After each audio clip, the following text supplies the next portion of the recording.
ഇതിനകത്തെ SITയുടെ പ്രവർത്തനങ്ങൾ ഞങ്ങൾ നേരത്തെ ആക്ഷേപിക്കുന്നുണ്ട്. SIT കോൺസ്റ്റിറ്റ്യൂട്ട് ചെയ്തിരിക്കുന്നത് ഹൈക്കോടതിയാണെങ്കിലും ആ ഉദ്യോഗസ്ഥന്മാരെല്ലാം കേരള സർക്കാരിന്റെ നിയന്ത്രണത്തിലുള്ളവരാണ്. നമസ്കാരം. ശബരിമല സ്വർണ്ണക്കൊള്ളയിൽ പ്രത്യേക അന്വേഷണ സംഘം നടത്തുന്ന രഹസ്യമായ ചോദ്യം ചെയ്യലിനെതിരെ രൂക്ഷ വിമർശനങ്ങളാണ് ഉയർന്നു വരുന്നത്. കോൺഗ്രസ് സംഘടനാ ജനറൽ സെക്രട്ടറി KC വേണുഗോപാൽ അടക്കം ഇത്രയും ഗൗരവകരമായ ഒരു കേസിൽ എന്തിനാണ് ഇത്ര രഹസ്യമായ രീതിയിൽ ചോദ്യം ചെയ്യൽ നടത്തുന്നത് എന്ന് ചോദിക്കുന്നു. തിരുവനന്തപുരത്ത് മാധ്യമങ്ങളോട് സംസാരിക്കുകയായിരുന്നു അദ്ദേഹം. ശബരിമല സ്വർണ്ണക്കൊള്ള കേസിൽ കടകംപള്ളി സുരേന്ദ്രനെ പ്രത്യേക അന്വേഷണ സംഘം ചോദ്യം ചെയ്ത രീതിയോട് പ്രതികരിക്കുകയായിരുന്നു വേണുഗോപാൽ. അന്വേഷണ ഏജൻസികൾ സാധാരണയായി നടത്തുന്ന നടപടിക്രമങ്ങളിൽ നിന്ന് വിഭിന്നമായിക്കൊണ്ട് വളരെ രഹസ്യമായ രീതിയിലാണ് മുൻ മന്ത്രി കൂടിയായ കടകംപള്ളി സുരേന്ദ്രനെ ചോദ്യം ചെയ്തത്. എന്തിനാണ് ഇത്രയും രഹസ്യമായ ഒരു ക്വസ്റ്റ്യനിങ്? കുറ്റവാളികളെ സംരക്ഷിക്കാനും വസ്തുതകൾ പുറത്തു വരാതിരിക്കാനുമുള്ള ഗൂഢാലോചന തന്നെയാണ് ഇതിന് പിന്നിലെന്നും അദ്ദേഹം ആരോപിച്ചു. അന്വേഷണം സുതാര്യമായിരിക്കണമെന്നത് ജനാധിപത്യപരമായ മര്യാദയാണ് എന്നും അദ്ദേഹം ഓർമ്മിപ്പിച്ചു. സംസ്ഥാന സർക്കാരും പോലീസും ചേർന്ന് കേസ് അട്ടിമറിക്കാൻ ശ്രമിക്കുകയാണ് എന്നാണ് കോൺഗ്രസിന്റെ പ്രധാനമായ ആരോപണം. ഭരണകക്ഷിയിലെ പ്രമുഖ നേതാക്കൾ ഉൾപ്പെട്ട കേസായതിനാൽ തന്നെ പോലീസിന് മേൽ കനത്ത സമ്മർദ്ദമുണ്ട് എന്ന് വേണുഗോപാൽ പറഞ്ഞു.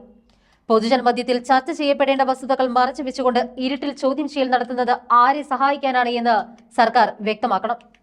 ശബരിമലയുടെ പരിശുദ്ധിക്ക് കളങ്കമുണ്ടാക്കിയ ഈ കേസിൽ സത്യസന്ധമായ അന്വേഷണം വേണമെന്നും അദ്ദേഹം ആവശ്യപ്പെട്ടു.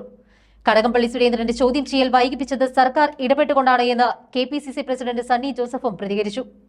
തദ്ദേശ തിരഞ്ഞെടുപ്പിന് മുൻപ് കടകംപള്ളിയും PS പ്രശാന്തിനെയും ചോദ്യം ചെയ്യാതിരിക്കാനുള്ള ശ്രമത്തിൽ സർക്കാരിന്റെ ശക്തമായ നിയന്ത്രണവും ഇടപെടലും ഉണ്ടായി എന്നും ഹൈക്കോടതിയുടെ ഇടപെടൽ ഇല്ലായിരുന്നുവെങ്കിൽ അന്വേഷണത്തിന് ഇത്രയും പുരോഗതി ഉണ്ടാകുമായിരുന്നില്ല എന്നും അദ്ദേഹം പറഞ്ഞു. സ്വർണ്ണക്കൊള്ളയിൽ പ്രതികളായ നേതാക്കളെ CPIM സർക്കാരും തുടർച്ചയായി സംരക്ഷിക്കുകയാണ് എന്നും ഇത് ജനത്തിൽ അസമാധാനത്തെ സൃഷ്ടിക്കുന്ന കാര്യമാണ് എന്നും സണ്ണി ജോസഫ് വ്യക്തമാക്കി.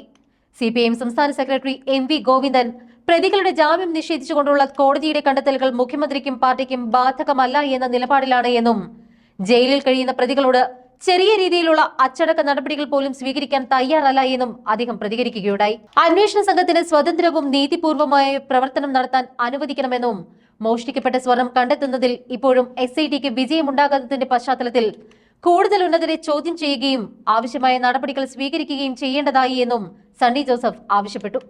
കടകംപള്ളിയെ ചോദ്യം ചെയ്തത് പരമരഹസ്യമാക്കാൻ സംഘത്തിന് നിർദ്ദേശം നൽകിയത് ആരാണ് എന്നും അദ്ദേഹം ചോദിച്ചു. ശബരിമല സ്വർണ്ണ കവർച്ച കേസിൽ D മണിയുടെ ചോദ്യം ചെയ്യൽ പൂർത്തിയായിരിക്കുന്നു. അതേസമയം ശബരിമല സ്വർണ്ണ കവർച്ച കേസിൽ D മണിയുടെ ചോദ്യം ചെയ്യൽ ഇതിനോടകം പൂർത്തിയായി കഴിഞ്ഞു. ഡിണ്ടിഗൽ സ്വദേശിയായ D മണി, സുഹൃത്ത് ബാലമുരുകൻ, ശ്രീകൃഷ്ണൻ എന്നിവരെ പ്രത്യേക അന്വേഷണ സംഘം ചോദ്യം ചെയ്യുകയായിരുന്നു. തെരഞ്ഞെടുപ്പുള്ളതുകൊണ്ടാണോ ഇവരെ വൈകിപ്പിച്ചത്?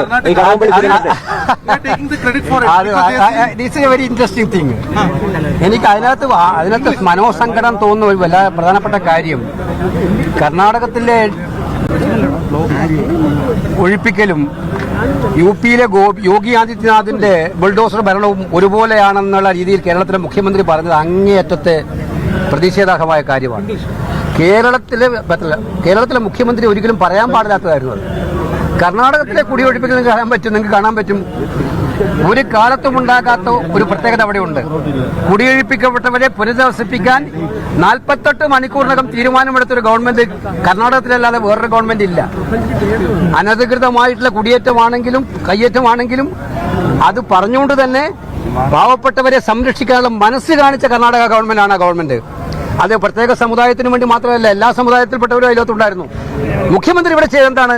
അതും സാമുദായികവൽക്കരിച്ച് അത് കർണാടകത്തിലെ കോൺഗ്രസ് ഗവൺമെന്റ് കുറ്റമാക്കി കുറെ ആളുകളെ അങ്ങോട്ടേക്ക് അയച്ച് മുഖ്യമന്ത്രിക്ക് പ്രസ്താവന നടത്തി. എന്റെ യോഗി ആദിത്യനാഥ് ബുൾഡോസർ രാജ് നടത്തിയപ്പോ CPM നേതാക്കന്മാരൊന്നും UP പോയി സന്ദർശിച്ചിട്ടില്ലല്ലോ. അവിടെ സന്ദർശിച്ചായിരുന്നോ? ഇല്ല. അപ്പൊ കർണാടകത്തിലേക്ക് ധൃതി പിടിച്ചു പോയി. ഇത് ഞങ്ങളെ സംബന്ധിച്ച് ഞങ്ങളുടെ നിലപാട് വളരെ കൃത്യമാണ്. കർണാടക സർക്കാർ ചെയ്ത് കൃത്യമാണ്. നിയമപരമായ ഒഴുക്കുന്ന നടപടികൾ എടുക്കും. അപ്പോഴും കാരുണ്യത്തോടെയുള്ള സമീപനം ഉണ്ടാകും. പാവപ്പെട്ടവർക്ക് സംരക്ഷണം കൊടുക്കുന്ന സമീപനം. അതുകൊണ്ട് 11 ലക്ഷം രൂപയുടെ വീടുകളാണ്. അതിൽ 1.5 ലക്ഷം രൂപ അവരൊഴുക്കേണ്ട ബാക്കി മുഴുവൻ സർക്കാർ കൊടുത്തിട്ട് ഇവരെ മുഴുവൻ പുനരധിവസിപ്പിക്കുന്നത്. അവരിപ്പോൾ താമസിക്കുന്നതിനൊക്കെ കൂടി നല്ല സ്ഥലത്തേക്ക് അവർ മാറ്റുകയാണ് ചെയ്യുന്നത്. ഇത് ഇന്ത്യയിൽ തന്നെ ഒരു മാതൃകയാണ്, മോഡലാണ്. പക്ഷേ അനധികൃത കുടിയേറ്റത്തെ നിയമപരമായി നേരിടുമെന്ന് ഗവൺമെന്റ് പറഞ്ഞിട്ടുണ്ട്. പക്ഷെ അതിനെ UP മോഡൽ ബുൾഡോസർ രാജാക്കി ചിത്രീകരിച്ച് എത്ര പെട്ടെന്നായിരുന്നു ക്വിക്ക് ആക്ഷൻ! എന്തൊരു ആക്ഷനായിരുന്നു! അത് BJPയെ സൂചിപ്പിക്കാൻ വേണ്ടിയല്ലായിരുന്നു അതും. അപ്പൊ അവർ നടത്തുന്ന കർണാടകത്തിൽ നടത്തുന്ന സമാനമാണോ? ഇത് തെറ്റായ കാര്യമാണോ എന്ന് ഞങ്ങൾ പറയാനായിരുന്നു. സോണിയാഗാന്ധി അല്ലല്ലോ കേരളത്തിലെ ദേവസ്വം ബോർഡിന്റെ പ്രസിഡന്റ്. അതുപോലെ കേരള മുഖ്യമന്ത്രി, ഇതെല്ലാം ചുമതലപ്പെട്ടവർ ഞാൻ നേരത്തെ സൂചിപ്പിച്ചു. നിയമത്തിന്റെ വഴിക്ക് പോയി അന്വേഷണത്തിന്റെ പരിധിയിൽ ഓരോരാളും വന്നുകൊണ്ടിരിക്കുമ്പോൾ അതിൽ നിന്നൊക്കെ രക്ഷപ്പെടാനും ഇഷ്യൂ മാറ്റിവിടാനും വേണ്ടി ഇല്ലാത്ത ഇഷ്യൂ മാറ്റിയെടുക്കേണ്ട കാര്യമില്ല. ഇതിനകത്ത് വ്യക്തമാണ് കാര്യങ്ങൾ. ആ ശബരിമലയിലെ അന്വേഷണത്തിൽ യഥാർത്ഥ പ്രതികളിലേക്ക് എത്തുന്നവരെ ഞങ്ങളെല്ലാവരും കണ്ണിലെണ്ണ ഒഴിച്ചുണ്ടാവും, കേരള ജനതയും ഉണ്ടാവുന്നതാണ് എനിക്ക് പറയാനായിട്ടുള്ളത്.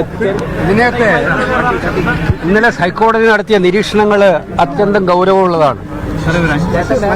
SITയുടെ അന്വേഷണം പോകുന്ന രീതി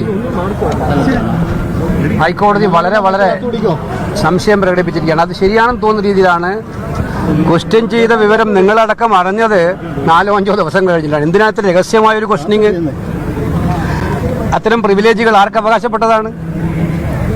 അപ്പോൾ ഇതിനകത്ത് SITയുടെ പ്രവർത്തനങ്ങൾ ഞങ്ങൾ നേരത്തെ ആക്ഷേപിക്കുന്നുണ്ട്. SIT കോൺസ്റ്റിറ്റ്യൂട്ട് ചെയ്തിരിക്കുന്നത് ഹൈക്കോടതിയാണെങ്കിലും ആ ഉദ്യോഗസ്ഥന്മാരെല്ലാം കേരള സർക്കാരിന്റെ നിയന്ത്രണത്തിലുള്ളവരാണ്. കേരള സർക്കാർ ഈ അന്വേഷണം ആദ്യം മുതലേ തന്നെ അട്ടിമറിക്കാനാണ് കേരള സർക്കാർ ശ്രമിച്ചുകൊണ്ടിരിക്കുന്നത്. അപ്പോൾ അങ്ങനെ സർക്കാരിന്റെ നിയന്ത്രണത്തിലുള്ള ഉദ്യോഗസ്ഥന്മാർ SITയുടെ ഭാഗമാണെങ്കിൽ പോലും നടത്തുന്ന പ്രവർത്തനങ്ങൾ ചോദ്യം ചെയ്യപ്പെടേണ്ടതാണെന്ന് ഞങ്ങൾ പറഞ്ഞുകൊണ്ടിരിക്കുന്നത് ഹൈക്കോടതി ഒരു ഘട്ടം കൂടി ശരിവച്ചിരിക്കുകയാണ്. ഇതിൽ ഹൈക്കോടതി നിരീക്ഷണത്തോടുകൂടി അത് തന്നെയാണ്. ഇതിപ്പം CPM-നെ സംബന്ധിച്ചിടത്തോളം എന്ത് നടപടി വന്നാലും ഒരു കുഴപ്പമില്ല, ലാഘവത്തോടെയാണ്. അയ്യപ്പന്റെ സ്വർണ്ണമോഷണം ഉണ്ടായിട്ട് സ്വർണ്ണക്കൊള്ള നടന്നിട്ട് ആ കൊള്ളയെ ലാഘവത്തോടെ കാണുന്ന ഒരു സമീപനം ഈ സർക്കാർ സ്വീകരിക്കുന്നു. അത് എത്ര തിരിച്ചടി കിട്ടിയാലും അവർ മനസ്സിലാക്കത്തില്ല എന്നുള്ളതാണ് തെളിവ്. ഇനിയും അവർക്ക് തിരിച്ചടികൾ വരുമ്പോഴേ അത് മനസ്സിലാവുള്ളൂ. അല്ല, നിയമത്തിന്റെ വഴിക്ക് പോട്ടേന്ന്. അപ്പൊ നമുക്ക് കാത്തിരി കാണാം. അല്ല, ഇത് പലവട്ടം നമ്മൾ മറുപടി പറഞ്ഞതാണ്.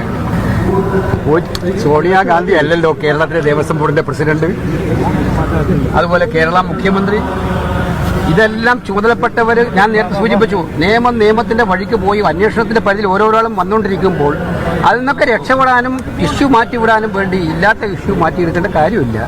ഇതിനകത്ത് വ്യക്തമാണ് കാര്യങ്ങൾ. ആ ശബരിമലയിലെ അന്വേഷണത്തിൽ യഥാർത്ഥ പ്രതികളിലേക്ക് എത്തുന്നവരെ ഞങ്ങളെല്ലാവരും കണ്ണിലെണ്ണ ഒഴിച്ചുണ്ടാവും, കേരള ജനതയും ഉണ്ടാവുന്നതാണ് എനിക്ക് പറയാനായിട്ടുള്ളത്.